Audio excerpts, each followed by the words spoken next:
especially with so much on the line. These two trainers at 5-2, the final round of Swiss here, day one in Anaheim. Let's get into it. Marcus Dion right away, Calyrex Shadow Rider, and that Incineroar, double restricted for Wolves right away hitting the field. Yeah, and Incineroar feels like a restricted Pokemon sometimes too, so maybe an appropriate group of 4 Pokemon. Something you go for, like where do we go from here? Yeah, tough to make a read too, where fake out into the Karatas, that's hard to avoid, where you can't fake out the Lunalas, so it seems very likely that's going to happen. Wolf anticipating going to switch in the Ursaluna, hoping to end this turn with Trick Room active.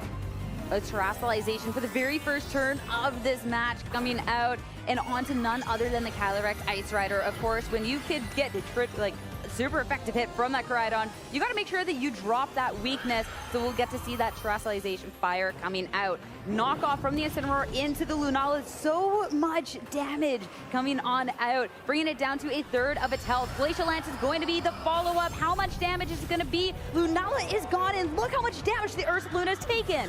Well, I don't think that was what Wolf was looking for at all. Gets red hard there, loses a Pokemon immediately, gives up a chilling hit of his Calyrex, and Ursaluna's going to go down pretty quickly itself. Of course, you don't take damage from burn the first turn that Flame Orb activates, but this Pokemon's very weakened now, and it tends to be a slower Pokemon. Wolf has lost his Trick Room setter, going to have a hard time getting any attacks off. Koraidon, if Incineroar's around, doesn't have to worry about a Will-O-Wisp from it, though.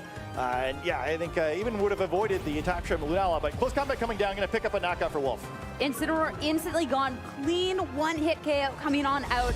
Koraidon instantly to make an impact on this turn. A little bit of recoil in return from that Rocky Helmet, but I feel like you got the better end of the trade that time around. Now, looking at these two Pokemon, of course, it's going to be an Ursaluna, and when you're eyeing up that Spire Terrestrialization, that's going to be a double KO for Wolf to completely flip the script. So maybe it's not so bad for Wolf after all, learning a little bit.